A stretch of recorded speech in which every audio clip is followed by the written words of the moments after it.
من الشیطان الرجیم بسم اللہ الرحمن الرحیم الحمد للہ الذی لا یبلغ مدحته القائلون ولا یحصی نعماءه العادون ولا یؤدی حقه المجتہدون الذی لیس لصفته حد محدود ولا نعت موجود ولا عجل ممدود فطر الخلائق بقدرته ونشر الرياح برحمته ووتد بالصخور میدان ارضه ثم الصلاة والسلام والتحیة والإکرام على بشیر النذیر والسراج المنیر حبیب الہ العالمین ابو القاسم المصطفیٰ محمد اللہم صلی علی محمد وعلی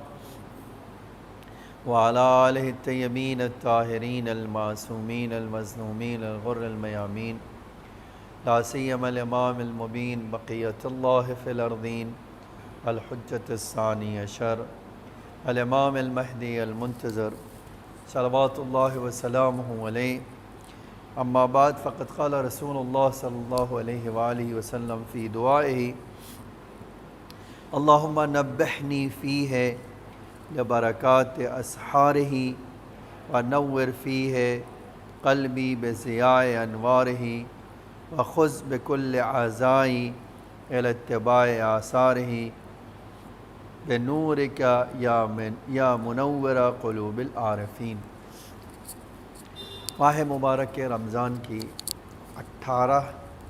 18ویں دن کی دعا، جس میں اللہ کا رسول ارشاد فرماتا ہے، اے اللہ متوجہ کر دے مجھے، اے اللہ مجھے جگا دے، بیدار کر دے، تاکہ میں اس 18 رمضان کے دن میں سحر کی برکتیں حاصل کر سکوں، میں اس کی طرف متوجہ ہو سکوں، میں اس کو ماہ مبارک میں حاصل کر سکوں۔ آپ اگر غور کریں تو قرآن نے 10 جگہ تقریباً اپنے بندوں کو آدھی رات کے بعد اٹھنے کی تاکید کی۔ اسی لیے ایک حدیث کا بہت اہم جملہ ہے کہ امام صادق علیہ السلام ارشاد فرماتے ہیں، اللہم صلی علی محمد وعلی ابغض الخلق الی اللہ جیفۃ باللیل وبطال بالنہار۔ کہتے ہیں اللہ کے وہاں سب سے ناپسند انسان، سب سے ناپسند مخلوق، سب سے ناپسند چہرہ، سب سے ناپسند پرسنالٹی کون ہے؟ کہتے امام فرماتے ہیں وہ ہے جو رات کو مردوں کی طرح سو جائے۔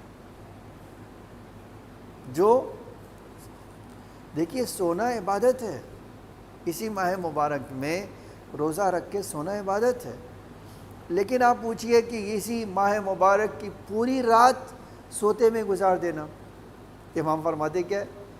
سب سے ناپسند انسان جو ہے اللہ کو یہی ہے کہ اس کو ہرگز اللہ کو پسند نہیں آتا کہ کوئی سحر کے وقت سوتا رہے، سحر کے وقت جاگنا ضروری ہے۔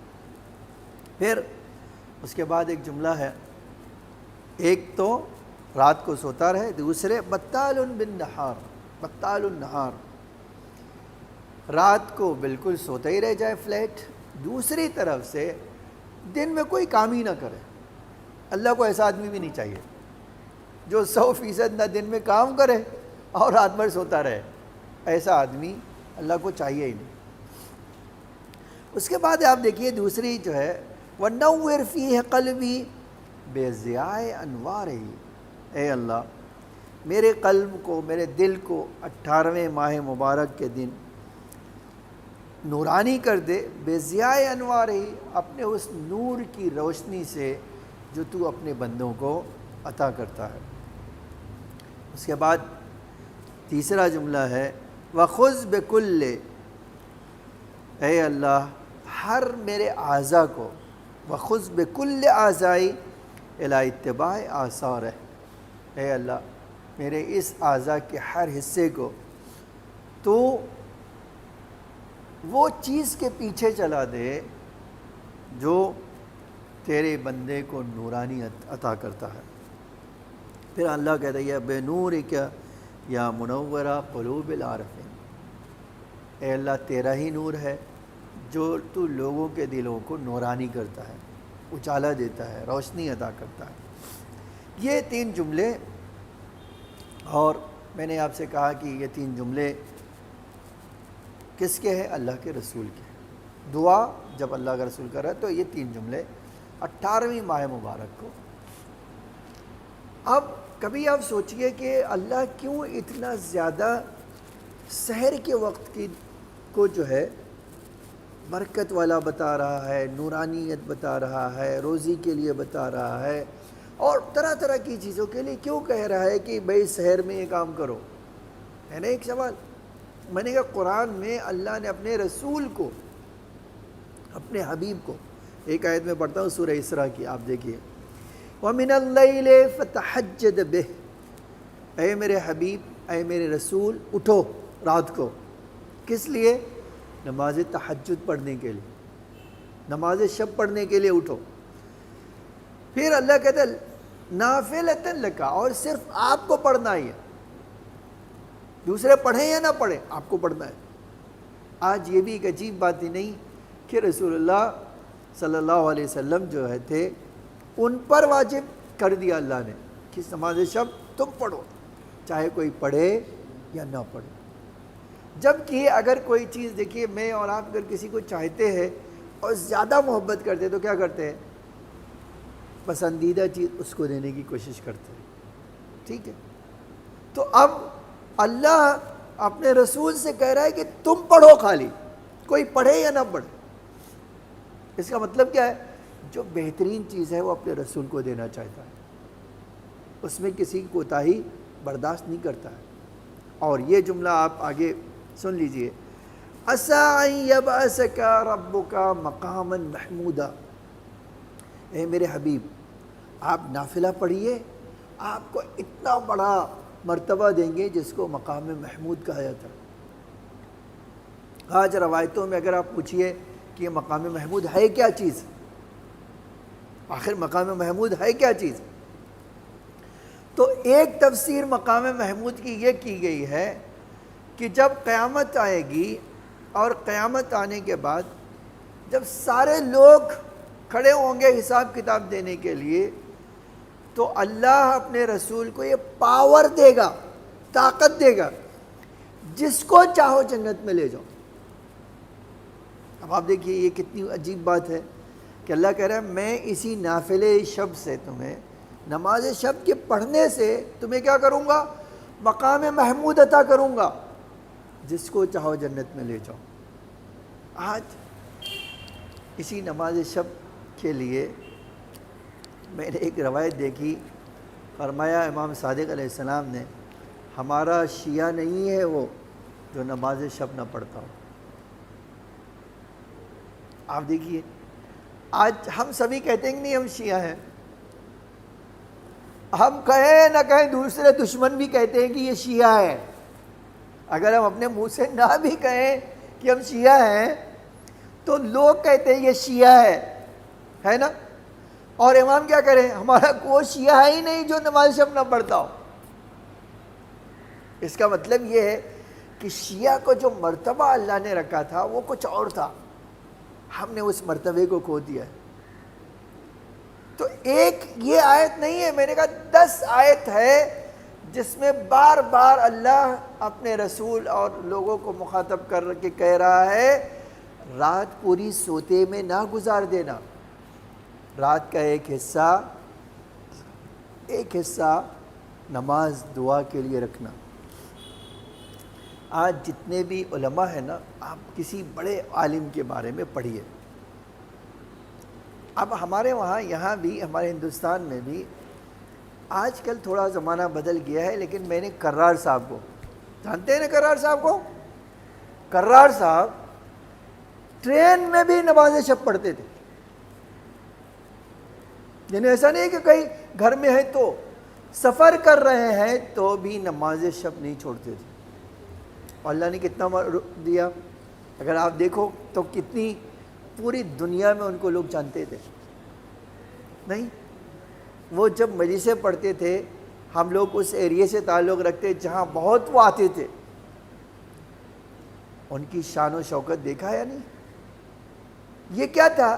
اللہ کہتا ہے کہ تم نماز شب پڑھو میں تمہارے چہرے پہ نورانیت۔ میں ایک حدیث پڑھتا ہوں، دیکھیے کیا خوبصورت حدیث امام نے فرمایا، چھٹے امام کی یہ حدیث ہے، امام صادق علیہ السلام کی، اللہم صلی علی محمد وآل محمد۔ ایک بار صلوات تو پڑھو، اللہم صلی علی محمد وآل محمد۔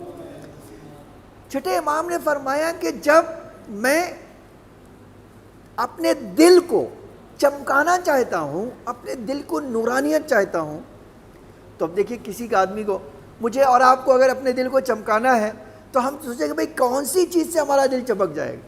کیا پالش مارنے والا برش لے لیں گے دل چمک جائے گا؟ نہیں میرا بھائی۔ امام کہتے ہیں جب میں نے چاہا کہ میرا دل چمک اٹھے تو کیا کیا میں نے؟ امام بہت عجیب جملہ فرما دیں، میں نے دو چیز میں دل کے اندر نور کو پایا۔ یعنی یہ نہیں کہہ رہے کہ تم جو ہے میں آئیڈیا بتا رہا ہوں، کہہ رہے مجھے جب خود نور کی طلب ہوئی اپنے دل میں تو میں نے تجربہ کر کے دو چیز میں اس کو پا لیا۔ آپ سنیے یہ بہت عجیب بات ہے، فرمایا ایک اللہ کی عظمت کے بارے میں غور فکر کیا۔ اللہ آج خالی اسی لیے حدیثیں جو ہمارے پاس کہتی ہیں کہ اگر کوئی آدمی اپنی خلقت کے بارے میں کہ میں کیا تھا، کہاں تھا، کیسا تھا، کب آیا اور کہاں جا رہا ہوں، یہ سوچ لے، اس کو اللہ کی معرفت مل جائے گی۔ دیکھو لیکن کبھی ہم اس بارے میں سوچنے کی زحمت نہیں کرتے۔ امام کہہ رہے ہیں ایک چیز غور و فکر تھی، جس غور و فکر سے میں نے کیا کیا؟ اپنے دل کو نورانی بنا لیا۔ اور ایک اور چیز اس نے فرمایا، دوسرے اللہ کی عظمت کے سامنے گریہ کیا۔ جب میں نے گریہ کیا، رویا اللہ کی عظمت کے لیے۔ آج آپ دیکھیے بہت سارے لوگ قرآن پڑھ کے روتے ہیں، دعا پڑھ کے روتے ہیں، مناجات کر کے روتے ہیں، مجلسوں میں روتے ہیں، جانتے اس رونے کا فائدہ کیا ہوتا ہے؟ فرمایا، امام فرماتے ہیں یہ اس سے تمہارے دل میں نور پیدا ہوتا ہے، تمہارا دل چمکتا ہے، تمہارے دل پہ جو زنگ لگ گیا ہے نا اس کو زنگ کو یہ ہٹا دیتا ہے۔ تو ایک چیز جب مجھے نورانیت چاہیے تھی اپنے دل میں تو میں نے پایا دو چیزوں میں، ایک سوچنا، غور فکر کرنا اللہ کی عظمت، اللہ کی نشانیوں کے بارے میں، اور دوسرے رونے سے۔ اس کے بعد آپ دیکھیے امام کیا کہتے ہیں، پل صراط سے گزرنا ہے یا نہیں آپ کو؟ دیکھیے ایک بڑا، یہ بہت، کبھی بھی انسان جب سوچتا ہے کہتے ہیں اللہ ہمیں پل صراط سے گزار دے، ہر آدمی چاہتا ہے، کوئی آدمی ایسا نہیں ہے۔ آپ یہ جو بدماش لوگ ہیں جو اہل بیت کے چاہنے والے نہیں ہیں نا، وہ بھی ہاتھ اٹھا کے دعا کرتے ہیں پل صراط سے گزار دینا، ہے نا؟ لیکن گزرے گا کون؟ اور گزرنے کا راستہ کیا ہے کہ اگر میں گزرنا چاہوں تو میں گزر جاؤں؟ آپ امام صادق سے پوچھو۔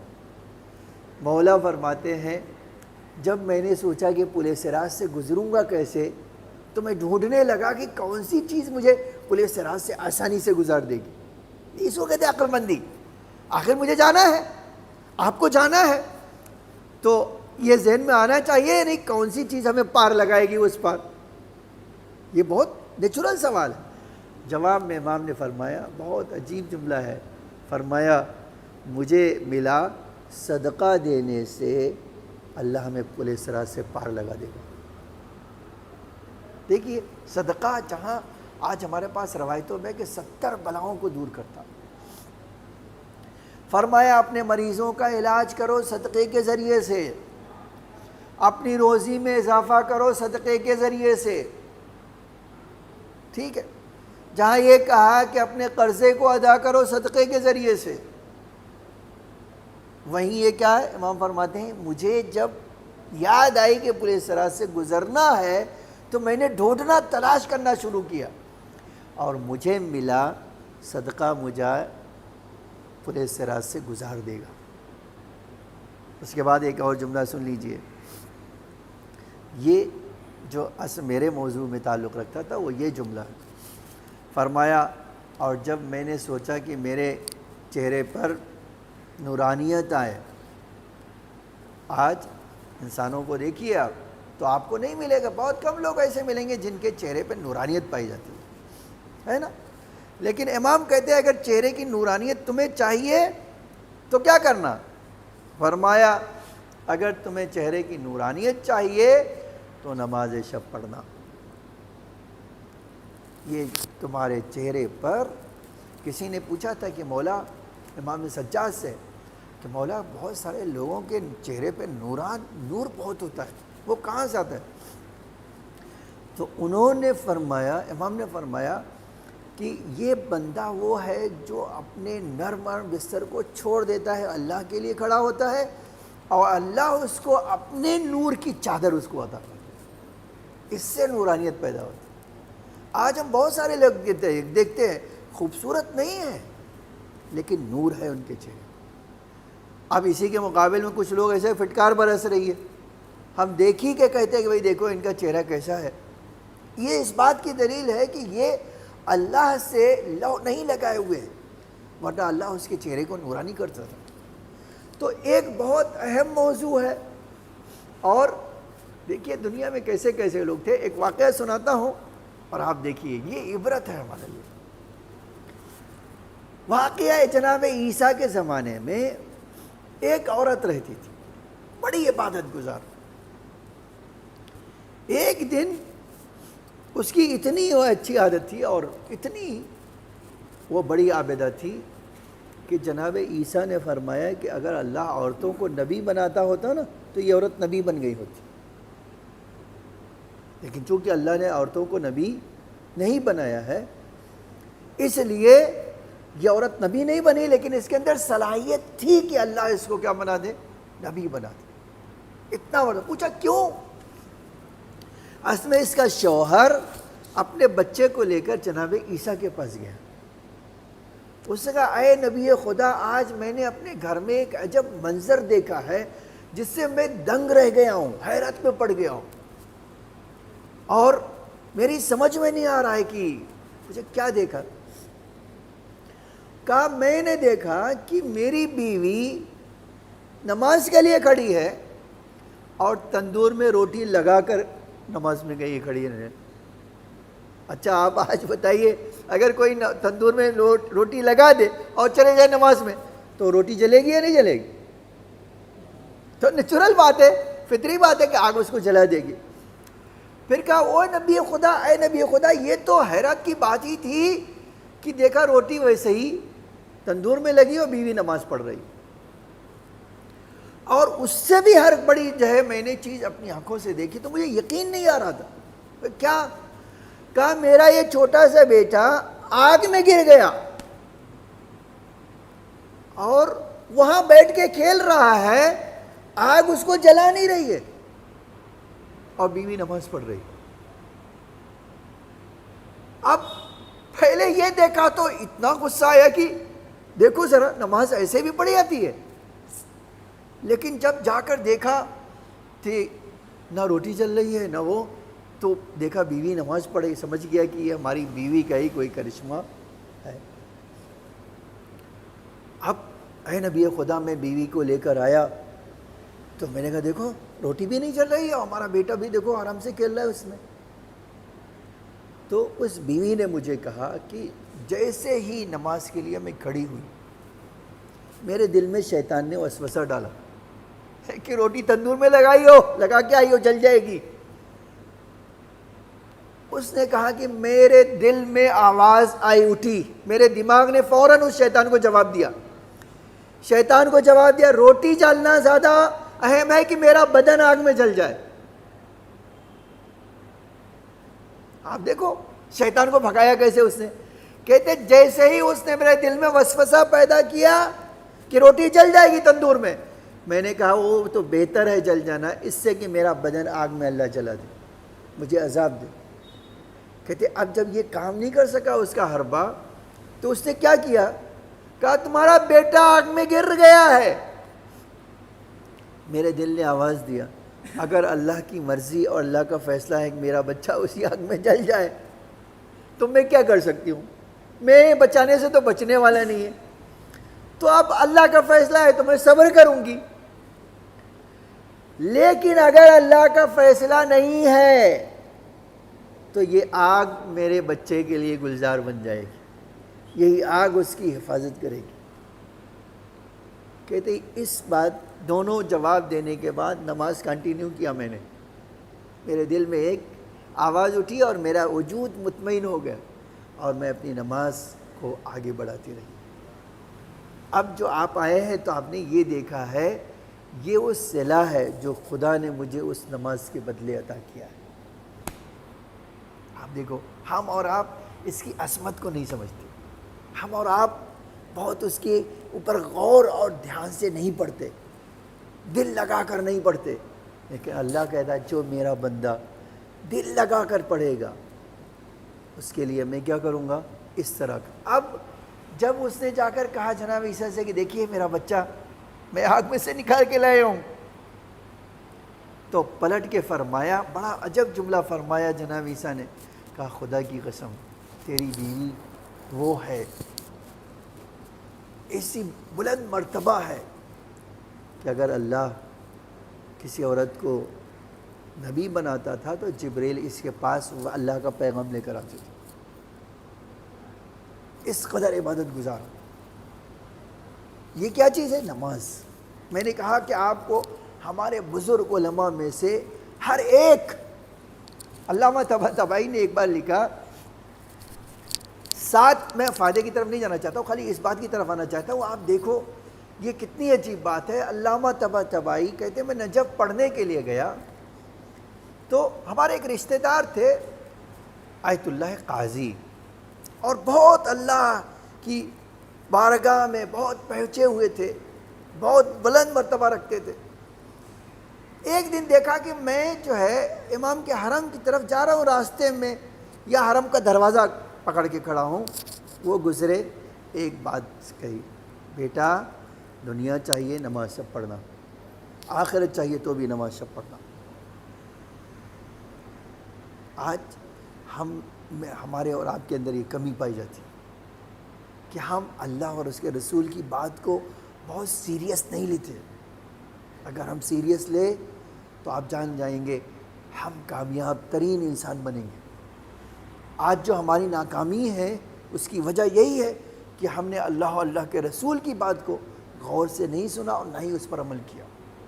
اب یہ دعا جب پڑھتے ہیں، اے اللہ مجھے سحر کی برکتیں عطا کر دے، میں نہیں جانتا ہوں سحر کی برکتیں کیا ہے، تو مجھے عطا کر دے، مجھے تو اس کی طرف پہنچا دے، اور اے اللہ اپنے نور کی روشنی سے میرے دل کو منور کر دے، اور اے اللہ میرے ہر اعضاء کو، جسم کے ہر حصے کو حق کا پیروکار بنا دے، حق کے اوپر چلنے والا بنا دے۔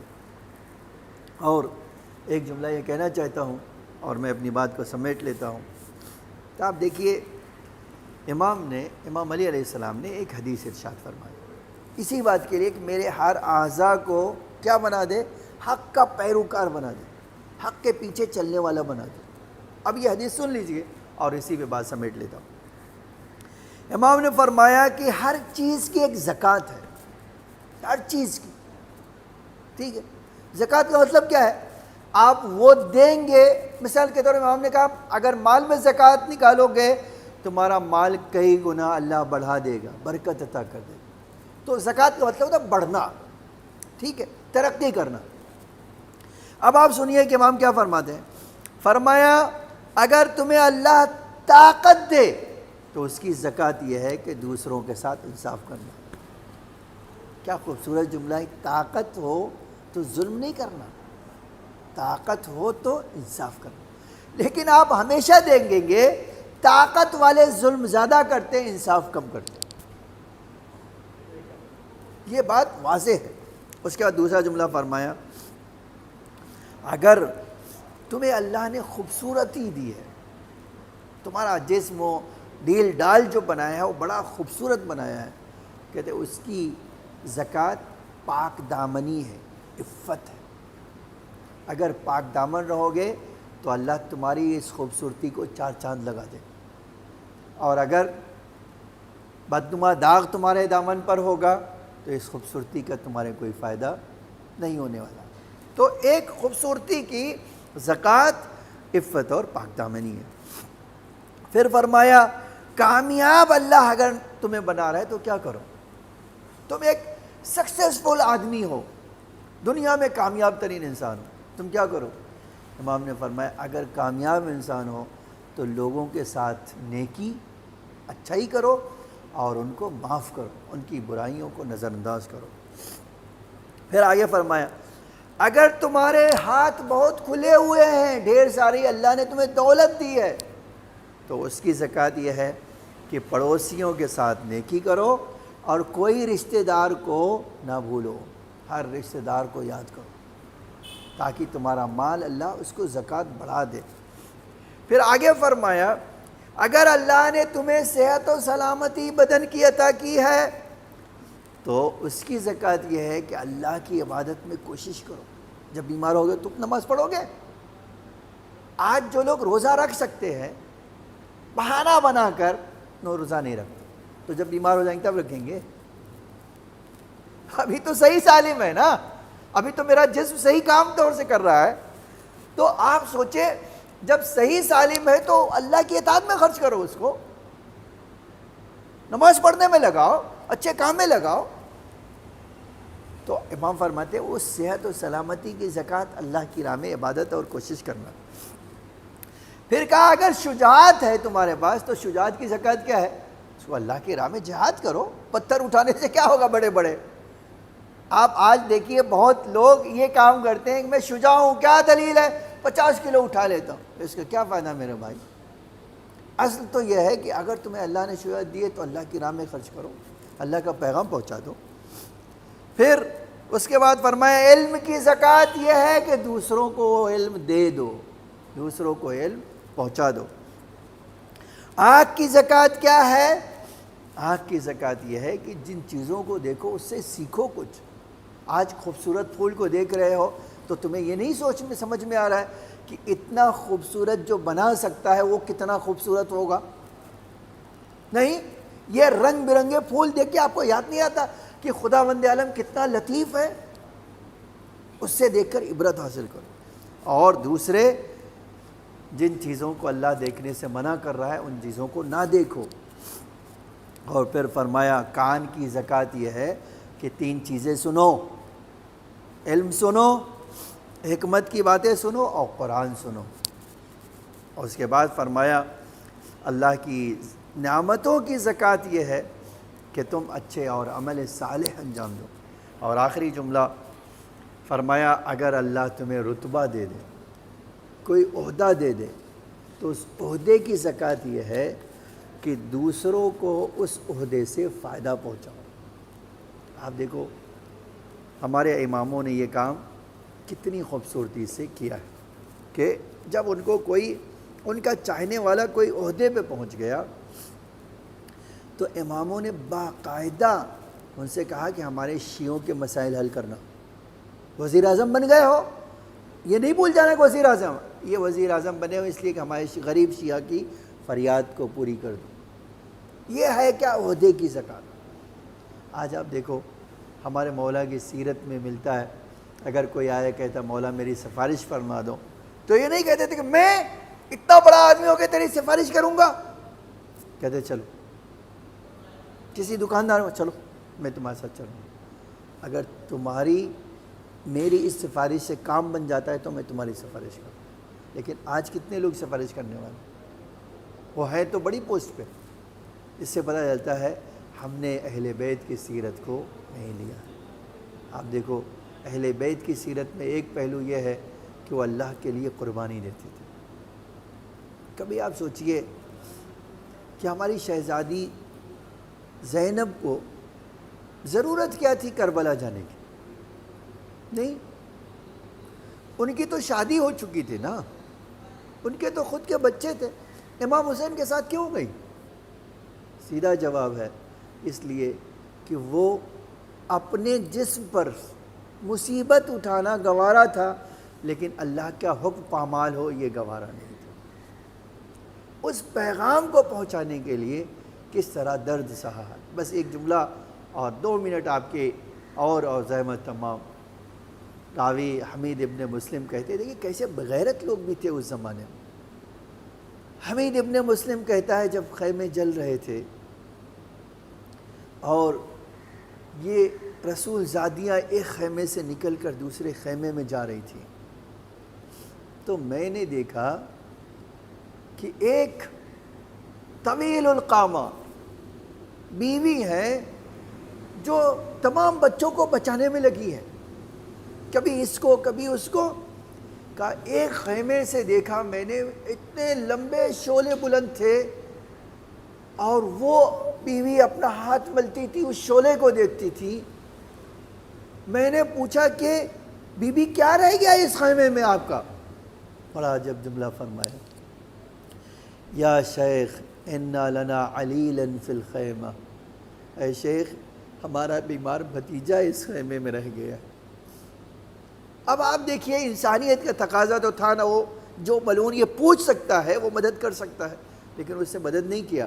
کہا میں نے دیکھا وہ بی بی چلتے ہوئے خیمے میں چلی گئیں، اور جب واپس آئیں تو ان کے پشت پر ایک بیمار بچہ تھا۔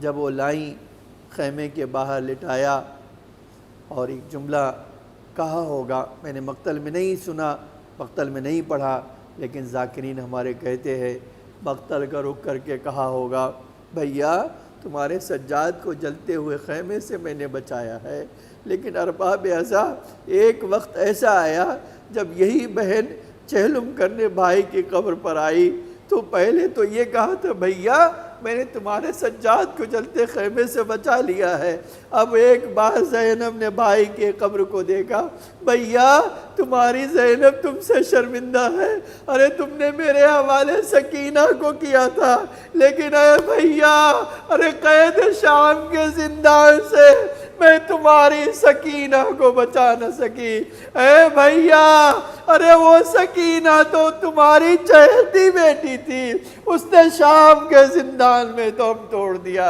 اے بھیا ہم اس کی قبر زندان میں بنا کر آئے ہیں، اپنی زینب کو معاف کر دینا۔ الا لعنت اللہ علی القوم الظالمین، سیعلم الذین ظلموا ای منقلب ینقلبون۔ الہی بحق زہرا و ابیہا و بالہا و بنیہا و سر المستودع فیہا بعدد ما احاط بہ علمک۔ اے اللہ تجھے محمد اور آل محمد کا واسطہ ہمارے اس مختصر سی عزا کو قبول فرما۔ اے اللہ ہمارے ڈھیر سارے گناہوں کو معاف فرما۔ اے اللہ بقیہ ماہ مبارک کے دنوں میں ہمیں عبادت کرنے کی، نماز پڑھنے کی، مناجات کرنے کی، تلاوت کرنے کی، دعا کرنے کی توفیق عطا فرما۔ اے اللہ شیعان علی جہاں بھی ہیں ان کی جان و مال، عزت آبرو کی حفاظت فرما۔